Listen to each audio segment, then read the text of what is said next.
Nalapnos ang balat at natanggalan pa ng kuko ang ilang kabataang nasabugan ng paputok sa Baguio City. Sa datos ng Health Department, umabot na sa halos 30 ang firecracker-related injuries bago pa man salubungin ng bagong taon. May unang balita si Mark Salazar. Sa gitna pa mismo ng kalsada itinayo ng lalaking ito ang whistle bomb sa barangay Hagonoy, Taguig. Sumenyas pa ang lalaki sa paparating na sasakyan para tumigil. Ilang saglit pa, nakalayo na ang lalaking naglagay ng paputok hanggang sa sumabog ang whistle bomb kung kailan may napadaang motorsiklo. Nabalutan ng usok ang rider pero tuloy-tuloy naman siyang nakadaan. Di malinaw kung nasugatan ng rider. Ang nagsindi naman ng whistle bomb, natunto ng Taguig Police. Nagsorry man, titikitan pa rin siya dahil sa paglabag sa ordinansa na naglalaan ng designated firecracker area.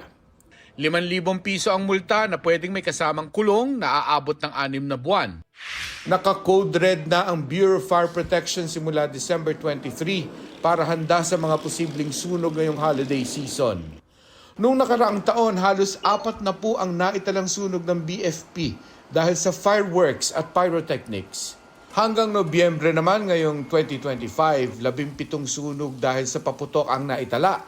Karamihang sunog naman talaga ay nagsisimula lamang sa mga maliliit. Yun nga, kung hindi maagapan, napakabilis ng sunog. Ito ay dumodoble ng in every 30 seconds at maaaring sa loob ng 5 minuto hanggang 10 minuto ay sunog na ang isang bahay at nag-uumpisa ng kumalat ito sa mga kapitbahay. Sa datos ng DOH mula December 21, umabot na sa 28 firework-related injury ang naitala. Karamihan ay edad 19 pababa. Pinakamaraming nasaktan dahil sa 5-star, boga at triangle. Isa sa mga sugatan ng 13 anyos na lalaking isinugod sa Jose Reyes Memorial Medical Center sa Maynila. Naputukan ang kanyang daliri ng pulutin at sindihan niya ang illegal na plapla. Anong leksyon ang natutunan mo dyan? Lapnos naman ang kamay ng 12 anyos na batang mula sa Baguio City. Nagtamo siya ng second-degree burns matapos maputukan ng hindi natukoy na klase ng paputok. Natanggalan naman ng kuko ang 11 anyos na bata matapos maputukan ng illegal na 5-star. Ayon sa bata, ipinahawak sa kanya ng mga kaibigan ng paputok nang bigla itong sumabog sa kanyang kamay. Natrauma na din lang po. Kasi? Kasi yung tapos kung nagpapaputok lang dyan sa kakan, parang nagugulat na din lang po.